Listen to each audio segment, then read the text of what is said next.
Good morning again, councillors and members of the public joining us live online or in the chamber. This is a meeting of the Predetermination Committee, and I'm going to ask the clerk to confirm any apologies and take a roll call of those members who are joining virtually.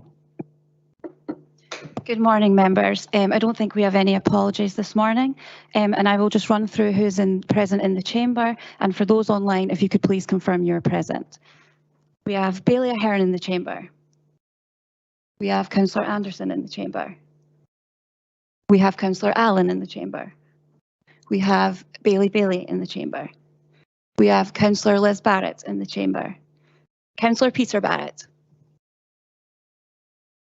Present. Thank you. We have Councillor Braun in the chamber. Bailey Brock. Present. Thank you. Councillor Carr. Yes, we have Councillor Carr in the chamber. Councillor Chan. Present. Thank you. We have Councillor Cuthbert in the chamber. We have Councillor Donaldson in the chamber. We have Councillor Drysdale in the chamber. We have Councillor Duff in the chamber. We have Councillor Forbes in the chamber. We have Councillor Frampton in the chamber. We have Councillor Freshwater in the chamber. We have Councillor Harvey in the chamber. We have Councillor Illingworth in the chamber. We have Councillor James in the chamber. We have Councillor Kigali in the chamber.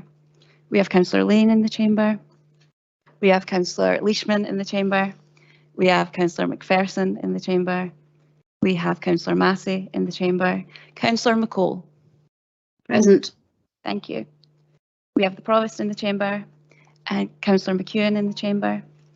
Bailey McLaren in the chamber. We have Deputy Provost Parrott in the chamber. Councillor Rebeck. Present. Thank you. Councillor Reid. Present. Thank you. Councillor Robertson. Present. We have Councillor Shires in the chamber. We have Councillor Smith in the chamber. Councillor Colin Stewart. Yes. Thank you. We have Councillor Grant Stewart in the chamber. Councillor Waters in the chamber. Councillor Welch in the chamber. And Bailey Williamson. Present. Thank you. All members are present, Provost. Thank you very much, Kirsten. Can I ask members if there are any declarations of interest in respect of today's business? Bailey Ahern. Yes, I've got a non-financial interest in terms of item 3. Thank you, Bailey Ahern. Councillor Angus Forbes. I have an interest in that Morris Leslie Group are one of my small business customers. I'll be leaving the room for this and any other future discussion on it. Thank you, Councillor Forbes. You will need to redeclare that at the council meeting as well. Thank you. Councillor John Duff. Thank you, Provost. Just for the sake of transparency, I want to make it clear that the Perth and Kinross Conservative Unionists Association are tenants of Morris Leslie in relation to our premises at the control tower at Perth Airport. However, applying the objective test as set out in the Code of Conduct, I do not think the connection is too remote to constitute a declarable interest for Conservative councillors. Thank you. Thank you very much, Councillor Duff.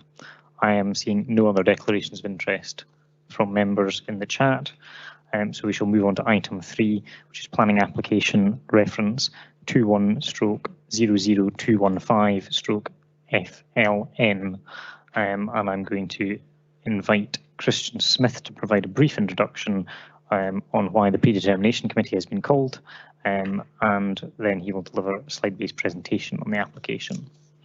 Mr. Smith.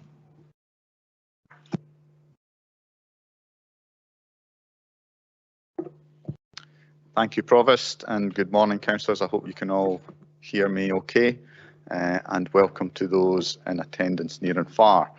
I'll now take you through a presentation setting out the context of the application and a brief explanation of recent circulations, updating some of the detail within the report to be presented to the council after this meeting. And as we know, this is a predetermination hearing for an application for planning permission in principle for a mixed-use development at West Kinfauns in Perth. In relation to why it's before us today, as the application is considered a significant departure from the development plan and a major application, this process is required before the application is presented for determination. As members will be aware, this planning application will be considered as an item on the agenda of the full council meeting, which will follow this predetermination hearing. And as I said, I must advise in summary of a number of updates to the report which was published. These were set out in a circulation to members recently. These updates largely set out to give clarity on the intention for the land associated to the identified park and choose facility, which would require to see ownership transferred to PKC for that land. A further circulation was issued amending the paragraph related to impacts on the trunk road network. Looking at the slide before us, this shows the extent of the application site, which seeks planning permission in principle and only for the quantum of development described in the report and restricted by conditions. It does not seek approval for the illustrative detail we see in some of the following slides. The types of development proposed and quantified can be summarised as following. A transport museum with ancillary shop and cafe, a hotel, holiday lodge accommodation, including an ancillary shop. Complementary retail, generally to be contained within the museum building, and associated infrastructure, including vehicle access points, parking, public realm, access, open space and landscaping. It is also proposed, as I said, to provide an area where PKC could develop a park and choose facility. Next slide, please. Here was, in fact, if you move back to the previous slide, please, sorry, my mistake. Here we see an aerial image with the application site highlighted in red and just with points of access taking off the various roads. If we move to the next slide, thank you. Here we see a plan view identifying the site in its wider setting with contours showing the steep slopes of Canoe Hill to the north of the A90. The lack of contours on the site itself indicates generally flat nature with a gentle slope towards the River Tay. Next slide. Here we see an illustrative layout of what the proposed development could be. In summary, this sees the northern part shown to accommodate, in addition to the existing office or former Edrington building and its vehicle parking. We see the proposed transport museum, which, as I say, is to include ancillary retail and a cafe all within a single building.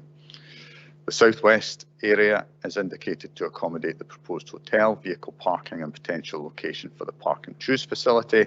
And finally, the southeastern section sees the area of the proposed holiday chalets, associated vehicle parking and drainage management, which is indicated by the green area, a suds basin and a dashed blue line, which is drainage. The existing core path which passes through the site is also shown following the path of the railway line along the southern boundary. Next slide, please. Here we have a hybrid image of the Local Development Plan 2 map relating to West Kinross settlement. This overlaid with stars showing the indicated positions of the hotel in yellow and museum in red. The grey shape west of the yellow star is allocation RT1, which is the LDP2 identified location for the park and choose facility. Next, please. We now move to a slide which sets out the understood land ownership position. The red area comprising the entirety of the application site is owned by the applicant. This includes the proposed park and choose area. The extent shown in the application is shown for reference, shown in the application is shown for reference on the slide. To the northeast and shown in green is the adjoining area controlled by Ogilvy Homes, where a housing development has recently been approved. Areas immediately adjoining the trunk road and or the local road network form part of these road corridors and are controlled by the council and or Transport Scotland. Next slide, please. Here we see a wider image which shows the trunk road and local road networks. Next slide, please. We now move to a series of slides which show photos of the site and photo montages of how the development could look in the landscape. It's hoped that this will benefit visualisation. It should be noted that these images are only for context and understanding and to help consider the scale but not the detail which is before us today. All is no detailed design work has yet been considered by the planning authority. The first slide here shows the approximate location of the viewpoint for various slides. This one at Richt Hill to the south of the Tay. Turning to the photograph, we'll see it in its existing situation with the River Tay in the foreground and Canal Hill behind. Next slide, please. Here we see the photo montage showing the same image overlaid with the indicative development outlined in the proposals. The hotel in the beige colour with the motor museum in white, lower section in dark colour above. Then the existing office to the right. In front of the lower half of these buildings and then moving east can be seen the holiday lodges. Next slide, please. Again, this shows the approximate location of the viewpoint for the subsequent side to come. The red arrow in the north. Sorry, Mr. Smith, sorry to interrupt you. Can you speak a bit closer to the microphone because some of the members online are struggling to hear? Oh, apologies. Thank you. The next slide shows. Sorry, Mr. Smith, just before you start again, can I also remind all members please to check and mute your devices? Thank you. Please continue.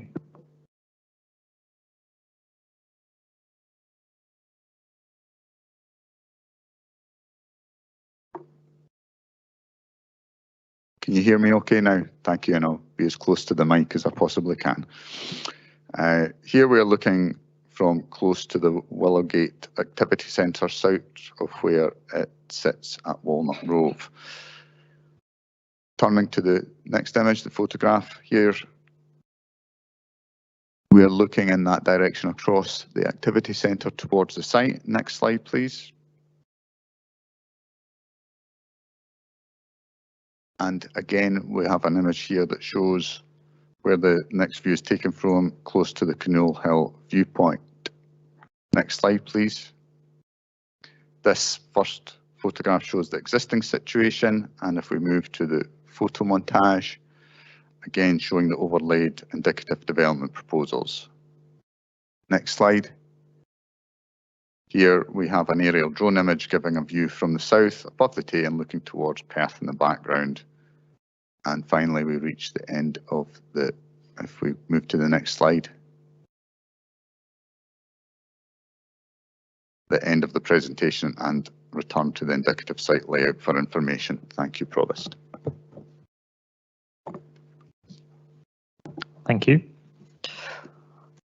Okay, members, I'm just going to remind you that questions for officers come at the full council meeting. We have a deputation from objectors, Mr. and Dr. Windsor, and they're in attendance in the chamber today. And I'm going to invite them to speak at the podium, and they have 10 minutes to share. And then members will be able to ask them questions. And after that, I will invite the applicant and the agent to speak. So first of all, Mr. and Dr. Windsor, please.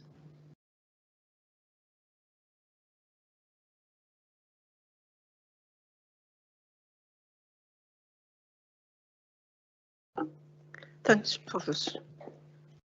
Can you hear me all right? I have read the planning officer's report. I see nothing in it that sets out how he's going to protect the safety of pedestrians, particularly disabled pedestrians, at the eastern end of the holdings, who have only a virtual pavement to keep them safe. Excuse me. Where two cars cannot pass each other safely without encroaching on the pavement. The only pavement I can see referred to applies to the north perimeter of the site, which is going to be very nice with wheelchair access, but totally inaccessible to people like myself who live at the wrong end of the holdings. And the increase in traffic volume is going to be devastating to our life. The only way I can see around this is if you seek to block off the eastern end of the holdings completely from the A90, so the traffic cannot come in and go out and endanger the lives of pedestrians in the area. You will also note from the planning officers that they've disregarded the West Coast Community Council's opinion They disregarded the fact that it's not in the local plan. They disregarded the fact that it's the green space in our community. It seems that you councillors are appointed to look after the interests of the people who voted for you, whereas all you can do is look after the interests of businessmen who seek to make profits from fields in and around Perth. That's all I have to say. Thank you. Thank you very much. Does Mr. Windsor wish to add anything?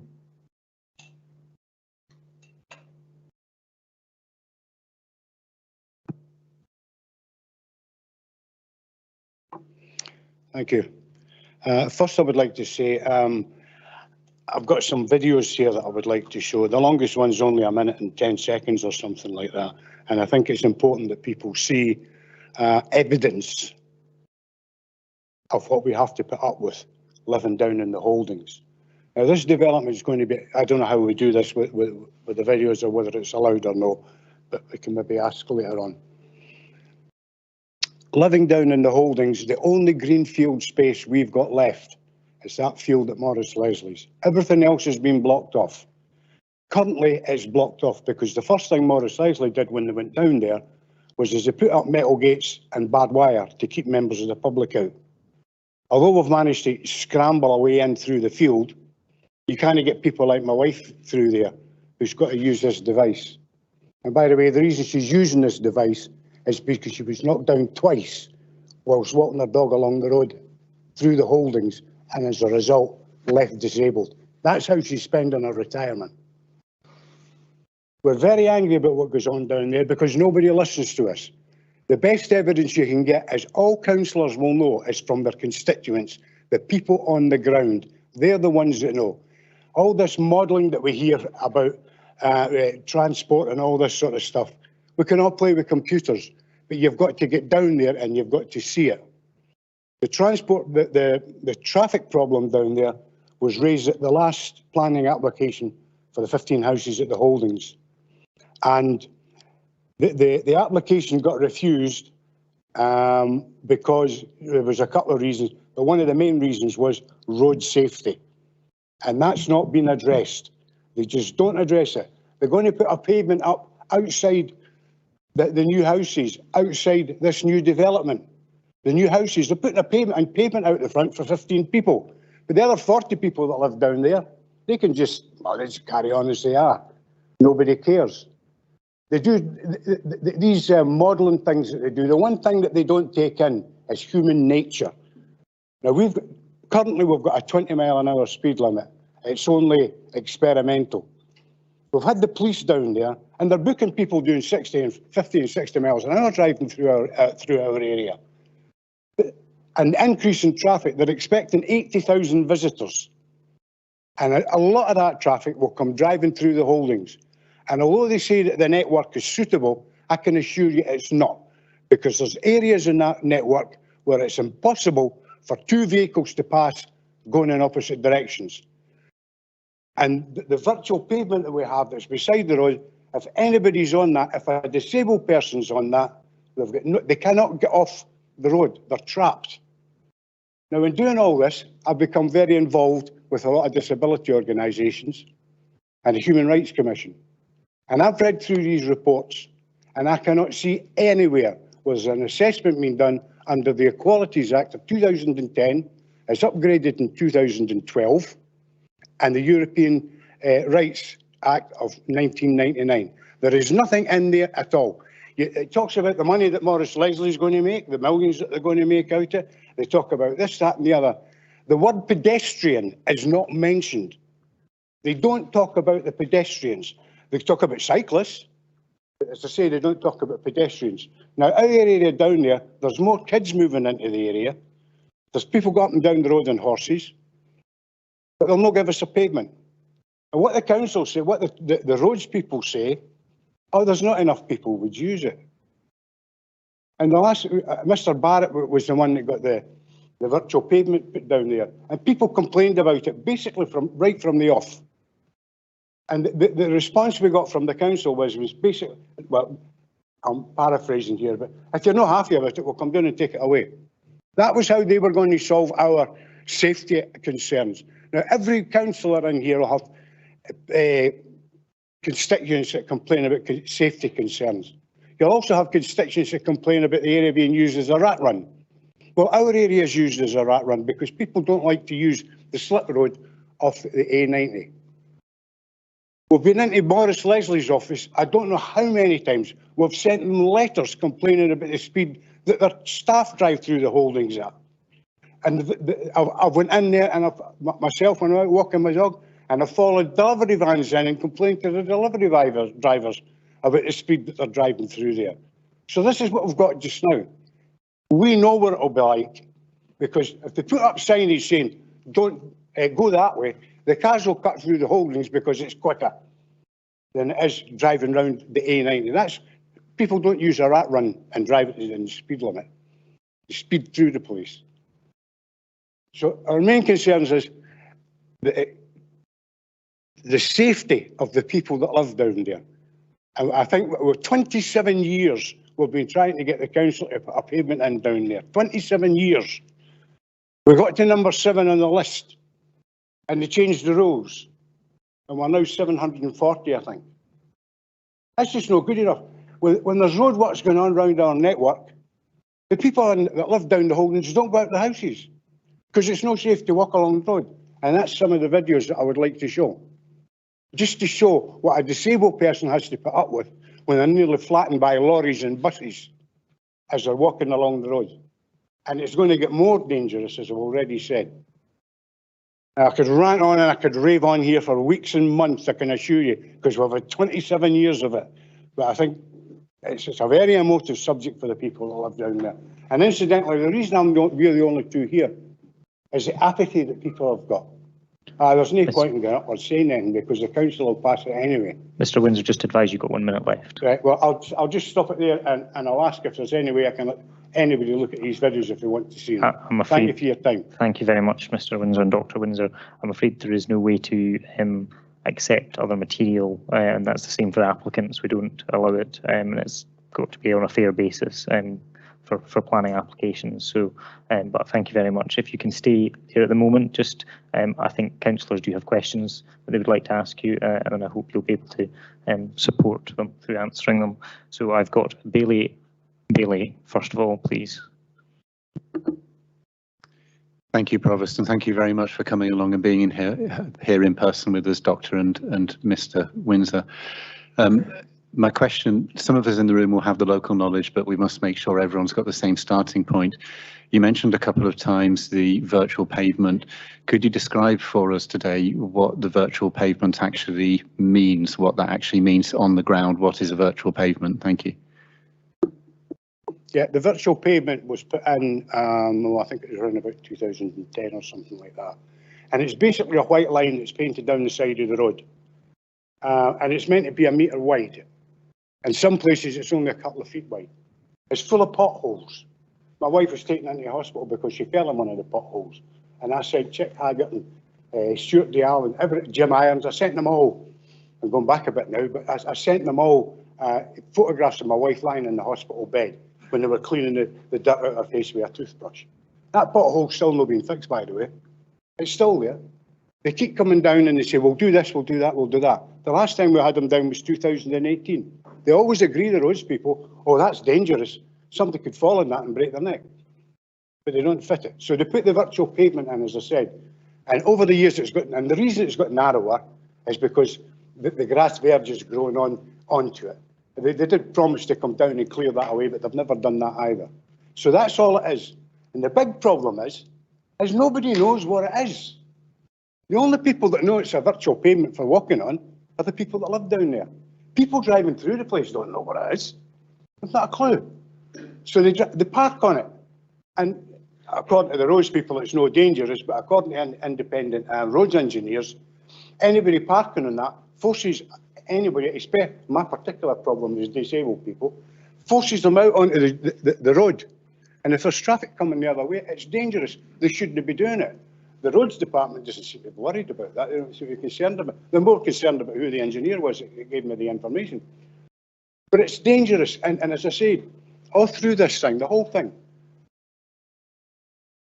pedestrians and disabled people have not been mentioned. And the council have got a legal duty to view all evidence from all people, and when they're deciding the change of policy, that's their legal duty under the Equalities Act and the Human Rights Act. They've got to make sure that they're doing stuff right. And they've not spoken to us. They've never come down and said to us, what do you think about this, that or the other? So that's the virtual payment. It's a white, and by the way, they never even painted it straight. Okay, I've got 2 questions from Councillor Braun next, please. Thank you, Provost, and thank you for your presentation this morning. And I'm sorry to see Dr. Windsor so upset. It's upsetting. One of my questions has already been asked, but I've got a supplementary to come in here. Your wife mentioned about blocking one end of the road off. You didn't comment any further on that. Would that be an option that the people who live on this road would consider as a possibility? Sorry. That's it on, right. That idea actually came from Stuart Dial, who works for the roads, right, many years ago. By the way, he's been one of the few that have actually tried to solve some of the problems we've got down there. And the idea was block the end of the road, because that would, they wouldn't need a pavement then. They would just block the road and the traffic wouldn't be coming in through. The traffic would have to go down the slip road. Excuse me, sir. Sorry, sir, can you speak a bit closer to the microphone just so that members can hear you and those online can hear you? Thank you. I'm sorry, I was just going to burst out a song there. The traffic would then have to drive down the road and come in the top end to the road, right? Which would make it safe. And I think we timed it and it made about a 2.5 minute difference to a journey. There we go. So it would be a perfect way of doing it is you block the road. Now, one of the problems with blocking the road is that when there's roadworks on the surrounding network, the traffic's got to go somewhere. So they divert the traffic through the holdings, right? Now, one of the groups that I've been speaking to that deal with road safety and all that sort of stuff, right? Their suggestion was put a gate up there and padlock the gate. With the signs up, you can't get in there anymore. And if there's roadworks on the network, they can open the gate and let the traffic flow through. But the last lot that we had down there, we were counting 6 cars a minute going through the holdings when the road network was on. You can't go out your house. You've got to stay inside. And as I say, the big fear for me now is it's not me anymore. It's disabled people and children. Councillor Braun, do you have another question? Yes, it was just to clarify where the virtual pavement starts and ends. We've talked about the eastern side. I just wonder how far to west does that come along? Right.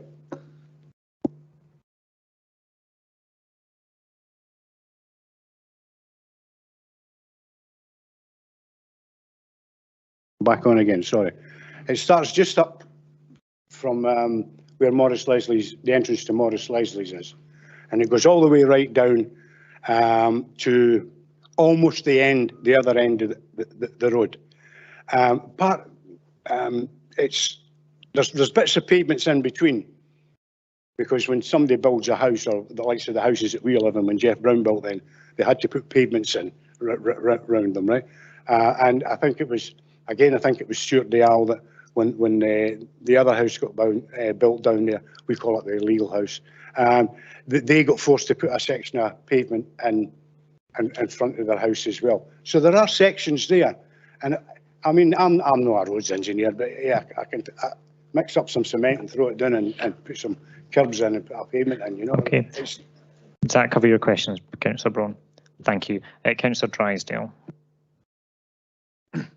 Thank you both for your presentation and your deputation this morning. Very emotive, and it's registered, I'm sure, with all of us. I wonder if you could, it's a very simple question I have. I wonder if on the screen above your head, if you would kindly point to or direct us to the specific location where you live and walk, just so that I'm completely clear in terms of the plan where the problems are. Thank you. Yeah, I've noticed. Sorry, sir. Sorry, you need to speak into the microphone, or there's members online who will not be able to hear you. If you want to look at the screen, there is one up here as well. No, that one will do. Right, well, you can't actually see our houses, but we are actually further down this end here. And the virtual pavement starts, you see that it's like a wee lay-by just opposite the gate there to the entrance to Morris Leslie's. The virtual pavement starts just to the right of that, and then it goes all the way down on the opposite side of the road, all the way down, right down through the holdings. Right, so as I said, we're about, I'd say we're about halfway down the road, if that's any help. The rest of the houses are not shown on that map. Sorry, Councillor Lane. Yes. Sorry, can you switch? Sorry, Provost. I was just wondering if the officers could actually identify it with a pointer on the map so everybody can see it, where it is when the gentleman's speaking to to his part, because they will know exactly where it is. And that lets him stand around there, and we can, because we can't see from here where it's been pointed to. It's just a suggestion. Oh, okay. It's okay. Mr. Smith is going to get to the relevant. That's a better map.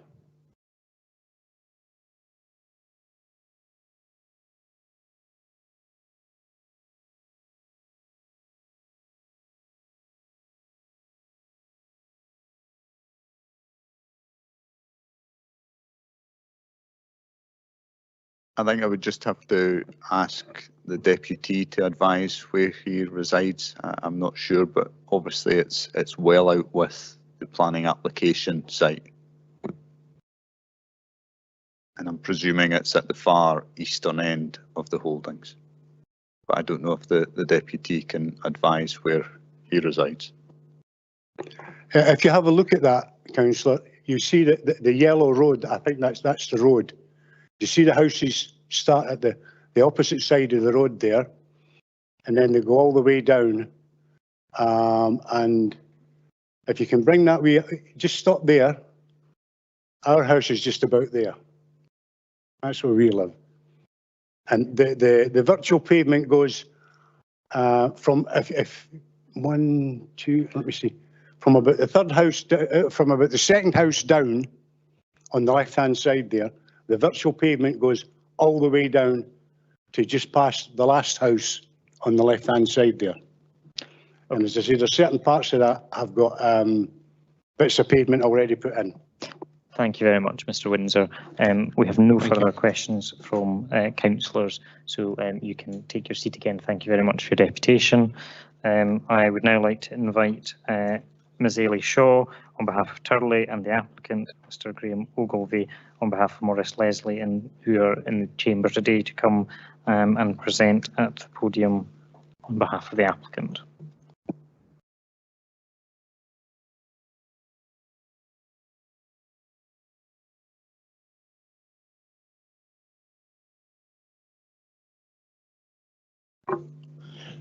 Many thanks for the opportunity to discuss this exciting proposal for Morris Leslie. I'm Graham Ogilvie, Director of the company. Just by way of a bit of background, established in 1974, Morris Leslie began his business selling plant and machinery in Perthshire. While the company continues to sell plant machinery now on a global scale, it also operates one of the UK's leading plant hire companies with a nationwide network of 15 depots. The group employs over 350 people, of which 100 are based within Perth and Kinross, operating from sites in Errol, Scone and the head office at West Kinfons. The business head office relocated from Errol to Caledonian House in July 2019 following the purchase from Edrington after they relocated their operation to Glasgow. We've recently let the remaining office space within the building to Howden, a global insurance broker, which is relocated within Perth and created 25 new jobs, with another plan to create and expand another 25 jobs this year. And also Amy PLC, who have taken the remaining space after they've recently won the North East Scottish Trunk Road contract, which will create up to another 100 jobs.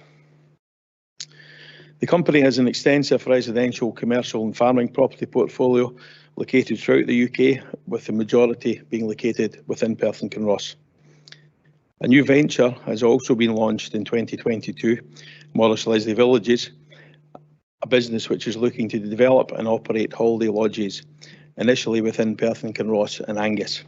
The first location, a £7 million investment, opened in June this year at Brigton of Ruthven on the Angus-Perthshire border. If successful in obtaining the approval today, we are ready to progress the detailed application for the holiday lodges aspect of this site, which we developed and operated by ourselves. At the same time, marketing of the hotel site will fully commence to secure a suitable hotel operator.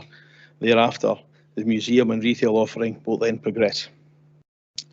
This application is of significant personal importance to Morris, as he is keen to play a part to support and promote an increased level of tourism in Perth and Kinross by developing the museum, which will showcase the history of Scottish transport and play its part in retaining visitors in the city for longer, benefiting local businesses by delivering increased levels of visitor spend. I would just like to highlight, in response to the previous objector, that since the company has owned the site, we have never prevented any access to the core path network, which falls through the site and is also incorporated within all the redevelopment plans. I'll pass over to Ellie. Thank you, Graham. Good morning, councillors. The application before you today is in principle for a mixed-use development comprising a museum, holiday hotel, holiday lodge accommodation and complementary retail. An indicative layout is submitted with the application, which also includes sufficient space for the council to deliver the park and choose facility. The applicant is content to enter into a Section 75 legal agreement with the council regarding the purchase of this land. The applicant's vision is to develop a premium tourism destination which will draw tourism to the local area, complementing the range of existing activities and facilities in Perth and Kinross and the surrounding area. In terms of job creation, the proposal represents a £32.2 million mixed-use development, which will create 85 full-time equivalent construction jobs and a number of indirect benefits, such as construction materials and goods and service purchased locally. The construction phase will support an additional 50 jobs in the wider area as part of the supply chain, of which 15 jobs are predicted to be from within Perth and Kinross. Once operational, the development will generate 125 full-time equivalent jobs. This includes 60 jobs associated with the hotel, 45 with the retail sector, 15 museum staff and 10 staff to manage the holiday chalets. 80 of those 125 jobs will be within Perth and Kinross. It's also estimated that a further 25 full-time equivalent jobs will be generated indirectly through the supply chain. In terms of visitor expenditure, the proposed accommodation from both the hotel and the holiday chalets will accommodate over 80,000 visitor nights per year. This equates to a gross annual expenditure of £6 million per year, of which £4.3 million net additional expenditure will be generated within Perth and Kinross.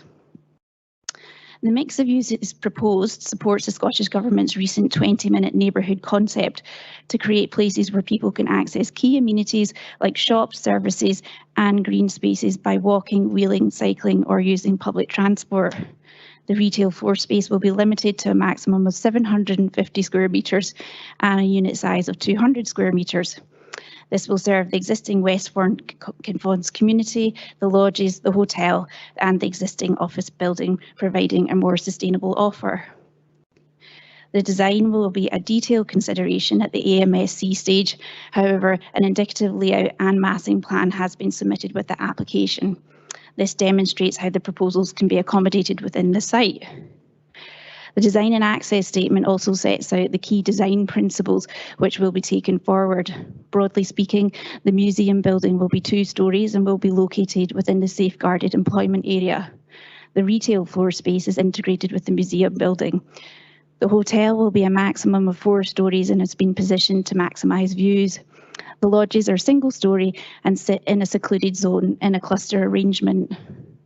The design and massing, including matters relating to appearance, height, scale, massing, Materials, finishes and colours will all be subject to condition and controlled by the Council at the AMSC stage. A landscape and visual impact assessment has been submitted with the application and considers the potential landscape and visual effects. The LVIA includes a set of design principles in respect of layout, siting and design to minimise potential effects on landscape character and views. The design principles have been reflected in the landscape development framework for the application, which seeks to establish locally appropriate boundary treatments to reinforce existing vegetation and minimise the visual prominence of new structures, fencing and areas of hard standing. The landscape development framework also provides additional opportunities to strengthen the existing green network and would provide additional biodiversity value. A biodiversity and landscape strategy has also been submitted with the application, which sets out the biodiversity and landscape principles for the future development of the site. In terms of access, the main vehicle access to the museum, hotel and park and choose will be via the existing junction from the A85, which will be upgraded and extended. A Stage 1 road safety audit has been carried out for the upgraded junction, and Transport Scotland has confirmed this is acceptable. The existing vehicle access for the office will remain in place, and a service entrance to the rear of the museum will be introduced via a new junction on the A85. Access to the lodges will be via the existing office access. However, the lodges will be signposted from the M90, A90, and traffic will be directed to the lodges from the A85, thereby avoiding Westcon Fawns. The proposal also includes a number of active travel benefits, and a draft active travel plan has been submitted in support of the application. The active travel benefits include the pavement to the north of the site, secure cycle parking, introducing electric vehicle charging points. A number of core pedestrian routes are also included within the indicative layout, which link with the core path that runs through the site and the two further core paths adjacent to the site, therefore improving accessibility and connecting into the wider core path network. The core path running through the site will be upgraded following its current route through the site. There will be a cycle route created through the site linking with the existing local cycle route to the north, which is the virtual pavement.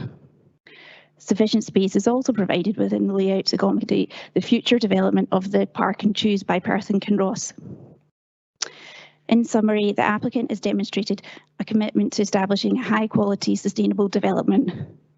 The proposals make the best use of the site, delivering a well-designed, sustainable development and appropriate density, which fulfills placemaking principles through urban design, landscaping, and the creation of new public realm. The proposals will deliver a major boost to the local Perthshire economy and represent further significant investment by Morris Leslie in Perth and Kinross. You have 1 minute. Thank you.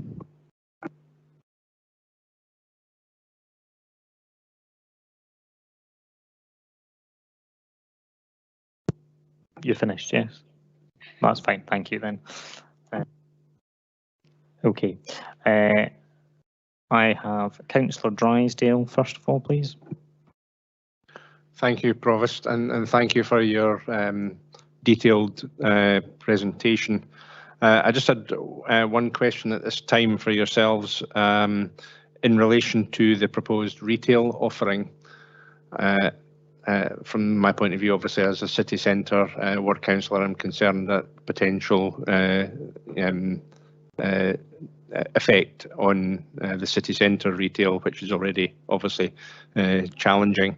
In the paper that was presented to elected members yesterday on behalf of the applicant, the quote is, "Retail space will be provided at a scale that will complement the proposed hotel, museum, lodges, existing Caledonian House office and the village of Kinfawns." That is different from what I had understood from a previous briefing, which was that the retail offering was intended to complement the motor museum, period. So can you clarify for me, I appreciate the nature of the small units, but can you clarify for me what is envisaged in terms of the retail offering on site? Thanks. Thank you. There's a maximum of 750 square metres proposed in terms of retail. Now, some of this will be ancillary to the hotel and will be in the form of a museum gift shop, but there will also be other units. We carried out a benchmarking exercise in terms of the type of uses that they might be, and also the size of the units as well. So they are seen to be more, that includes uses such as cafes, which would be complementary to the existing office building as well. So it could be things such as hairdressers, camping shops, but kept relatively small. There was an exercise carried out and submitted with part of the EIA, which estimated the trade draw from Perth and Kinross town centre, and that was very, very limited, and it was seen as to be much more a complementary offer, not a competing offer with the town centre. That was something that the council's economic development team did look at closely, and they were content with the level and type of retail that was being proposed. Okay, thank you. Thank you. Councillor Lane. Thanks, Provost. Thanks for your presentation. It's about the phasing of this, because if I understood you correctly, your first phase is to put the guest houses, cabins in first. And then what would be the next phase? Is it going to be a retail, or is it going to be the museum and the hotel last? Because it'd be very uncomfortable if the retail goes in, parts go in straight after the housing arrangement, and then we're waiting, as we have in other applications, not from yourselves, but where phasing stops and we don't see the completion of the whole project for many years. So if you could give me some comfort on what you see the timing of this and the phasing, the order of the phasing. Thank you. Thank you. There is a detailed condition attached to the planning permission, which will be one of the first conditions that will have to be addressed, which includes submitting and approving a phasing plan for that very reason that you've outlined. So the exact phasing hasn't been worked through with the council because we're just at the PPIP stage, but it's something that the council will retain control over.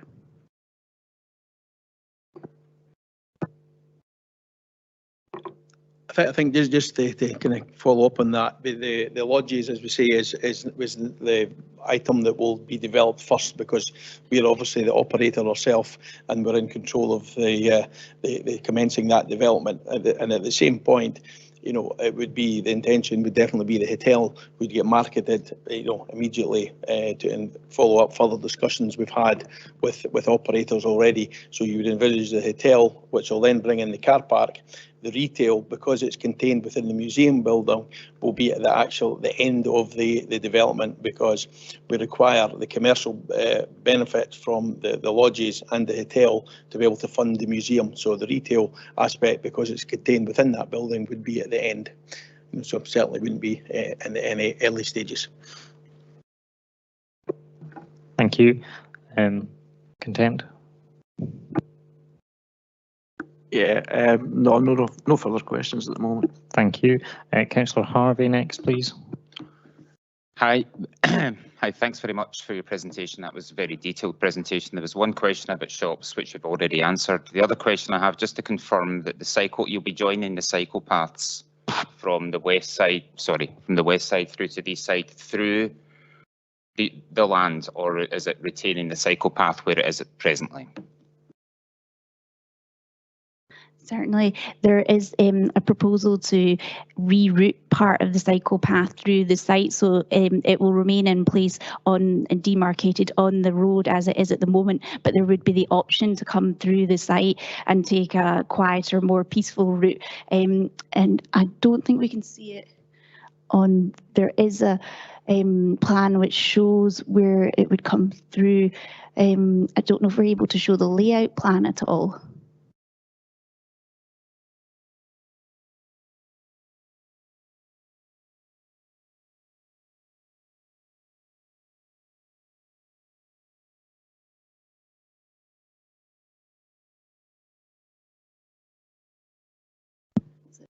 You can see the blue line which comes in through the on the north boundary, just to the west of the office building, and it comes through the site and then goes along and then joins at the existing junction, which will be upgraded. I don't know if that's clear on the plan, but that's the proposed extra route to the cycle path.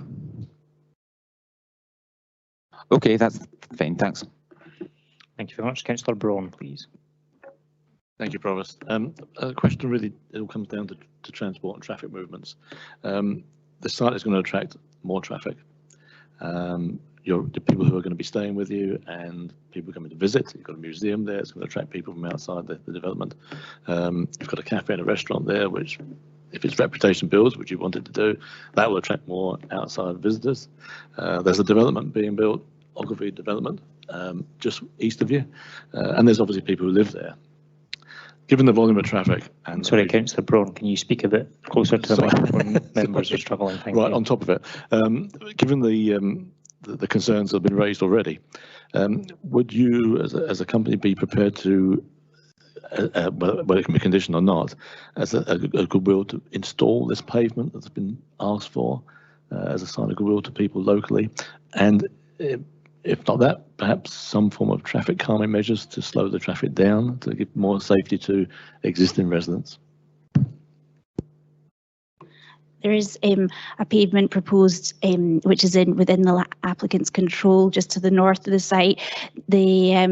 The area that's been discussed, it's demarcated on the road, actually falls outside of the applicant's ownership, so it's outside of their control. So it would have to meet the tests of a planning obligation. So it would have to be necessary, serve a planning purpose, relate to the proposed development, be fairly and reasonably relate in scale and kind, and be reasonable in all other aspects. So that's not something that's come up in the discussions with council, because it is outside of the site, and it's a bit of a, it has been something that's been looked at by the council's transport planning team.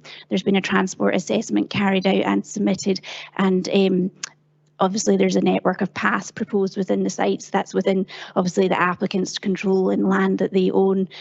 So there hasn't been any discussions with the council as such about land outside of the site, and to do so it would have to meet all those tests.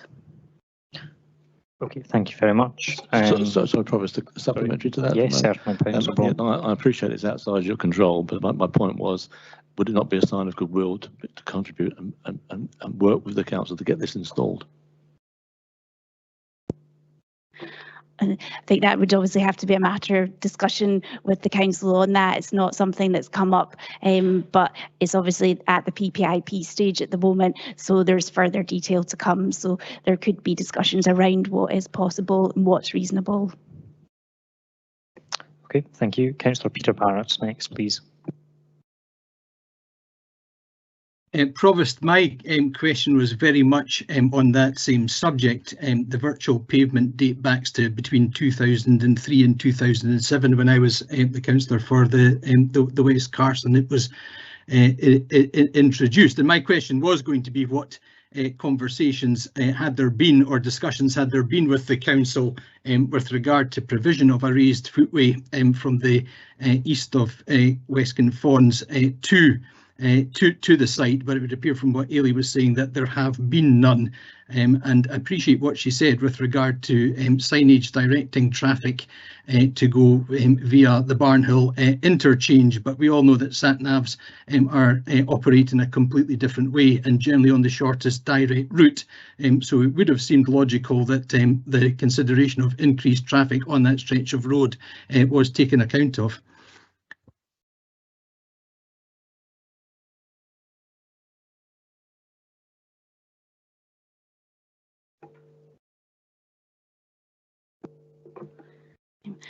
As with the previous question, it is not something that's come up in discussions with the council's transport planning team. Obviously, being outside of the site, we have discussed the signposting. Appreciate your point in terms of the sat nav, but there have been discussions with the Transport Scotland as well around the signposting. So there's and that's obviously just at the PPIP stage at the moment. We haven't got into any sort of detail in terms of in terms of the traffic network than that. Councillor Keith Allen. Thank you for your presentation.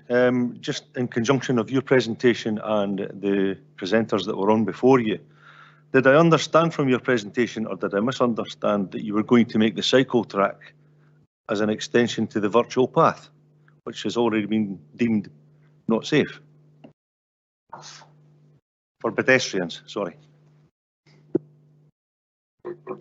It's proposed to introduce an alternative route through the site, which is upgraded to a cycle path standard. So that would give that part of the path, would give other users the opportunity to use it. That's in addition to upgrading the existing core path, which runs through the site as well, and linking in the entrances and exits to the site on the east and the west.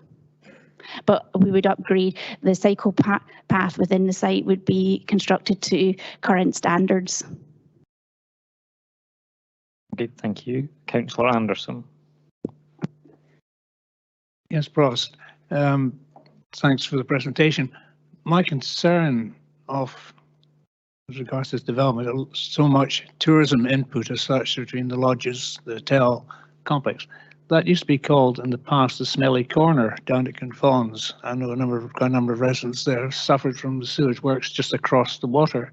I just wondered, does Scottish Water overcome that problem, which would be a major deterrent to the development of tourist trade if it's not a predominantly easterly wind, but a strong easterly wind would possibly cause some slight disturbance. Would the agent like to answer the question? Drainage impact assessment has been carried out as part of the application and submitted, and as part of that our engineers contacted Scottish Water to confirm that there is sufficient capacity in the sewerage network and the options for them going forward in terms of the development, and Scottish Water were content that there was sufficient capacity in the network. Okay, thank you. Councillor Harvey. Hi, sorry, another question from me. Dr. Windsor earlier talked about potential for closing that roads. Again, I'm not asking you to make a commitment one way or the other, but would that be another thing that you would consider at some future stage as well, if there still remains a traffic issue? My understanding is that relates to the closing of the main road, so that would be under the council's control, so that's not something that the applicant could implement themselves, so there would have to be discussions with the council and probably Transport Network regarding that as a solution. Okay, thank you. Councillor Stewart next, please. Thank you very much, Provost. With permission, I think two questions, one of my own and one which has arisen as a result of the discussions I've heard. The first one is on the indicative plan, which I think is certainly on my screen, but hopefully it's on your screen down in the chamber as well. What's the size of the park and choose facility in your indicative plan? How many parking spaces? Okay. So the park and choose facility includes sufficient space for 100 spaces. The council have indicated they need capacity for approximately 100 vehicles, including a bus shelter, bus turning facilities and electrical vehicle charging points. The design isn't at the detailed stage at the moment. I understand that the council have the funding for the business case, but the scheme hasn't been designed out. So, and we're obviously at the PPIP stage, so that the actual design and layout of the car park is something that could be worked through. No, I understand that, but just to be clear, on that indicative plan that's there on screen at the moment, is that sufficient area for 100 parking spaces? We understand that it is, yes. And how, immediately above that, the parking for the hotel, I think that would be, how many parking spaces is that? So the indicative layout shows 225 spaces shown in the main car parking area. Right, okay, thank you. And the other question I had was, you mentioned a couple of times that there had been no discussion of upgrading the virtual pavement so far because the issue hadn't come up. I'm just wondering, in the public consultation phase for the proposal of application notice for a major development, the report before us says that 14 objections were, sorry, these may be representations on the actual planning application. Did the issue of the virtual pavement and the condition of it not come up in relation to road safety, traffic congestion, quality of life during the public consultation phase? Generally speaking, traffic matters were raised during the public consultation stage. The pavement, the lack of pavement on the north side of our client site was raised. The volume of traffic was also raised as well, and the cycle route. Hence, we've tried to accommodate a cycle route through the site, and also are proposing the footpath on the northern edge of part of our client site as well, on the land that is within the control of the applicant. Sure, but just to be clear, the issue of the increased traffic to the site in relation to the lack of pavement provision through what is most of the West Kinross holdings, that didn't come up during the public consultation phase, or it did? There were a number of issues raised in terms of transport. The virtual pavement is which sits without our client, outside of our client's land, was something that was raised, and the nature of that, in terms of it being demarcated on the road, was something that was raised. Okay, so it was raised, and what was your? So clearly there have been discussions about it. What was your response? Because you have to do a post-public consultation report, don't you? What was the response in that? Just to the issues raised. In terms of the response to that, it's something that's outside of our client's land, so there's only so much that we can do in terms of what's within our control, so that hence why we've introduced a cycle route through the site. Okay, thank you. Councillor Lane. Thanks, Provost. I think that has been clarified, but point number 34, transport planning, if you were just reading it as it is, it's no objection subject to conditions related to a signage strategy, parking standards, EV charging details, and updating the trip focus.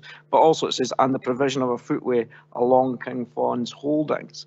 And it might have been better if it had just said the area that was actually within the planning application, because I'm sure the signage will not be within the planning application area. It'll be outside as well, because you'd have to have signage on the M90 to put people to the next exit. So it wasn't clear it was just in that point 34 that was just in the ground under the ownership of the applicant.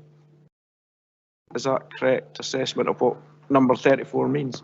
Okay, well, obviously the 34 is in the officer's report, but the applicant might be able to provide any clarity that they wish on this.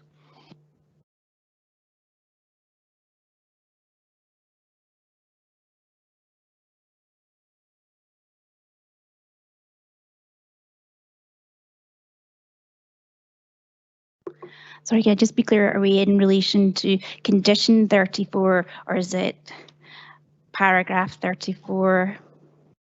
Paragraph 34, conditions 29 to 33.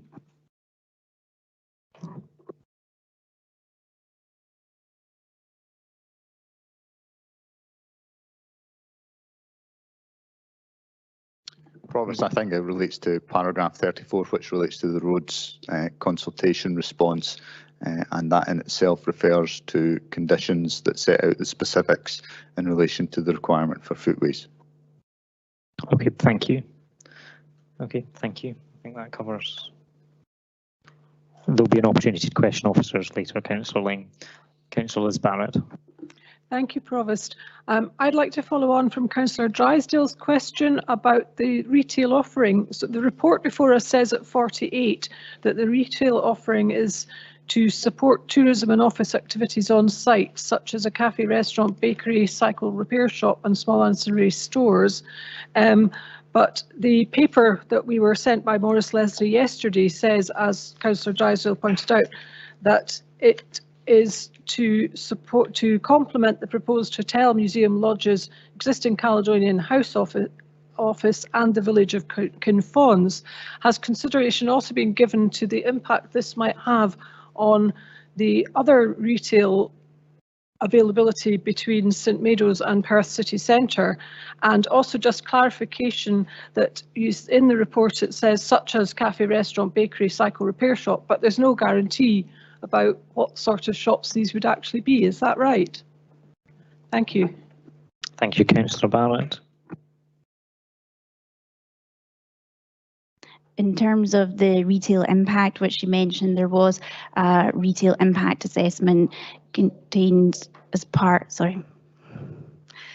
of the environmental impact assessment. So that did look at the impact of the proposed retail on the surrounding area, and that was deemed to be very small, and the impact on Perth town centre itself was also deemed to be very small. In terms of the type of shops, that is it could be anything which falls within class 1, which is the use class type for shops. So the actual end users of the shops are not controlled at the moment, and it would be dependent on the market and what would come forward. Okay, thank you, Councillor. You continue. Just follow on, when you say very small impact, was that the 1.6%? Which is quite a big number. Okay. When quantified in terms of the retail impact assessment and the volume amount of draw from Perth Town Centre, Economic Development have reviewed that and they were content that it was a small amount in terms of retail impact. Thank you. Okay, thank you, Councillor Colin Stewart. Apologies. A further question has occurred to me. Can I ask what your proposed hours of construction are?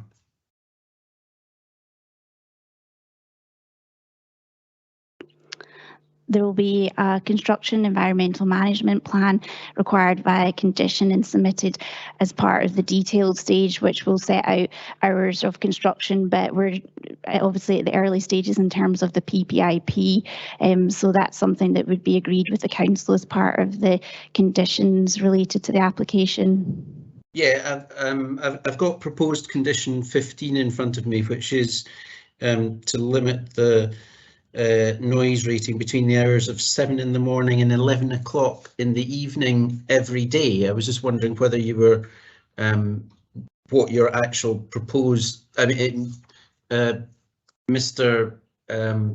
Sorry, I can't remember your name, mentioned that you were in a position to be very shortly able to submit a more detailed planning application. Presumably that then comes with, you know, very shortly following on from that comes the construction management plan. So what are your proposed hours of construction daily? Is, you know, would you need 7 in the morning until 11 o'clock in the evening, or would, you know, something more like an 8 or 10 hour working day suffice? Thank you. The detail of that's not been worked through at this stage, but it's something that we would agree in conjunction with the council in terms of considering amenity to surrounding residents. So the hours of construction is something that would take that into account and be agreed in conjunction with the council as part of the conditions. But at this stage, we haven't got to that level of detail just yet. Yeah, so sorry, just to be clear, I mean, you know, in what, an hour or an hour and a half's time, we're going to be asked to agree these conditions. That's one of the conditions that is proposed, and you know, if we impose that as a condition, you know, is that more than is required for the actual construction, or is it you know, are you proposing to continue work until 11 o'clock in the evening daily during the construction? We're going to be asked to consider this condition very shortly. It is proposed in the papers in front of us. Is that is that more than is required, or is that something that you need? In relation to condition 15, I have it here. That looks to me like it is in relation potentially to operating and not construction specifically. No, sorry, the reason there is to ensure nearby residents don't experience undue noise disturbance as a result of construction activities.